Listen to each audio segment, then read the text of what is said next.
and welcome back, where today we're going to be talking about Sokoninaru's latest song, which I believe is called Choejeo. I might have to check, I might have interpreted the kanji wrong there. But anyway, basically it means like the least or the lowest. It's a title that kind of has a somewhat somber feel to it, but as always, this is a really fast, crazy, in-your-face sort of Sokoninaru song. However, there's a lot of things to take into consideration here, a lot of things to unpack. I mean, Sokoninaru, I believe, have been around since 2011, so they've been around for a while. They've had a lot of output that I must admit I haven't heard all of it, but we've been covering them for quite a few years, and for me this felt like it was a nice in-between spot between some of their more crazy songs that really first got me into them and things like White 4, which was a much more recent and much more normal song, I would say, in lots of ways. So anyway, let's start breaking this down and going through those details, beginning with the song structure. As I mentioned, this does have a lot of those core Sokoninaru qualities still in place, which means from the get-go we start with all kinds of stop-starting sounds. As usual, they flow just as beautifully as ever, giving you something a bit crazy to throw you off, but not totally throwing you off the train, allowing you to still follow the song whilst also remaining surprised. It's got that great sense of just madness from the start that we want from Sokoninaru. What makes this really interesting though is it follows what I often refer to as the hocus pocus by focus effect, which is basically, if you're going to go crazy, it's good to do that if you have a central refrain or chorus that you come back round to. Something that basically people are enjoying the madness en route to. A sort of a thing to resolve the madness so that it's not just all in your face mad sound. And in this case, we have a chorus that is not only catchy, but it's actually probably one of the, if not the catchiest chorus I've ever heard from Sokoninaru. It's a really good pop chorus, pop rock chorus, I guess you could say. However you interpret it, it's really cool. Now, one of the things that works about this is where we're used to hearing Sokoninaru songs change constantly. The tempo might change, or something might go quick, and then you might have like a instrument play slow and then suddenly do some stabs. This chorus follows a nice sort of theory that we've heard in other songs, but is really well executed here, of having sort of layers of things happening. So for a start, underneath we have the drums, which throughout the entire chorus are going really fast. You have a super fast going double kick a lot of the time. Now it's just sort of blasting along like you'd expect in one of those sort of melodic metal songs. Then we have the vocal and guitar line, which themselves are going at a more of a sort of normal mid-tempo speed. We get that catchy chorus line there being sung by the male singer, whose name I always forget. Let me just check. His name is, I've got it on screen, Juko. And then the female's Misaki, isn't it? Yeah, the bassist is called Misaki. See, I really don't remember names. So while Juko's doing the catchy, sort of normal mid-tempo paced vocal line, you've got Misaki doing this long held note in the background, which is just perfect because it gives something of a more of an anthemic feel. It makes everything feel slightly more spread out and spaced. And that's really interesting, that you can have that fast-moving rhythm section underneath where everything's blasting along. You can have a catchy mid-tempo chorus line being sung, and at the same time you can have something of a big held note that's making it all feel much larger.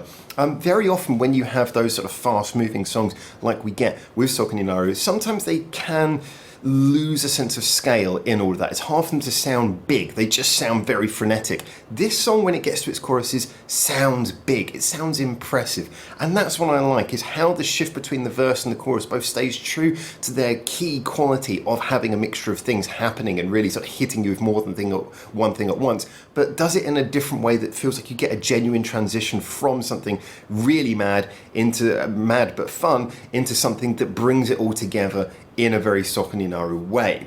Now, of course, all of this would mean nothing if there wasn't good production and mixing to go along with it. And to be fair, the production and mixing is what you'd expect from them. You've got a lot of sort of effects happening on the guitar, pedal effects and various things like that. So yeah, it's, as always, it's the same barrage of different sounds. But what I thought was really beneficial here was that they did have a very good mix. Now, they usually do, but here, because of, especially in that chorus, when you've got many sort of different things happening at once, you want each one of them to come through clearly. So in the chorus, again, I felt that's where you really got a lot of the quality. Now, it was interesting, those fast double kicks, they were actually kind of higher up in the EQ than I expected. They weren't sort of rumbling along. I must admit, if you're going to have double kicks, I like to have them a little bit higher up in the EQ so they have more of a distinct sound. When they're too low, they can just become a bit of an indistinct rumble. I have heard people complain about bands like Trident, who I love, but bands like Trident where sometimes the EQ of the double kick is too high too often, then it starts to lose the sound of being like a kick drum at all. Here it kind of works though, because of the fact they're only really getting to notice that in the chorus when they're really charging along.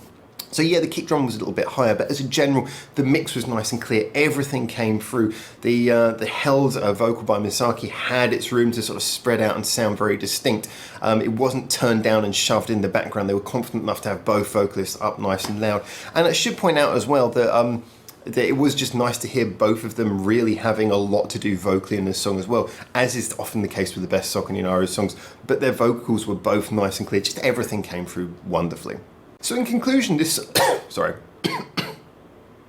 I'll carry on. In conclusion, this song basically seems to be doing the Sokoninaru formula in a way that you'd really want for a single, with a catchy chorus, with a catchy refrain to come around to. It is one of the most effective songs I've heard by them. It's not the craziest, it doesn't quite have you grinning from ear to ear as some of their more mad songs, and yes, it is still perhaps a little bit too mad to get onto mainstream radio play and get all of the more general, normal fans and bring them over. No, it is still sort of mixing two things. I would say this is more for Sokoninaru fans, but giving them something of an anthemic chorus to enjoy, something great that you can play in a show and also have on a playlist. As I say, though, I still think that Sokoninaru are one of those artists who are probably going to struggle to appeal to people who are not naturally into that more sort of crazy style of music, especially when the song starts in such an aggressively choppy way. So I thought it was really great as someone who already likes the band. I certainly think it was one of their songs that probably... Actually, no, definitely. The song that I've heard by them so far that is most likely to stick in my head. It's going around in my head right now, which I always say is a good thing. If I'm reviewing a song and I can't get it out of my head while I'm reviewing it, that's always a good thing.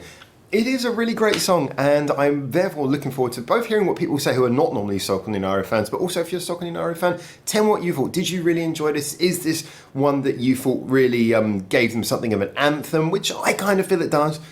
As always, get in the comments what you think, and I'm looking forward to seeing those, but until I hopefully see you very soon for the next one of these, for now, ciao ciao.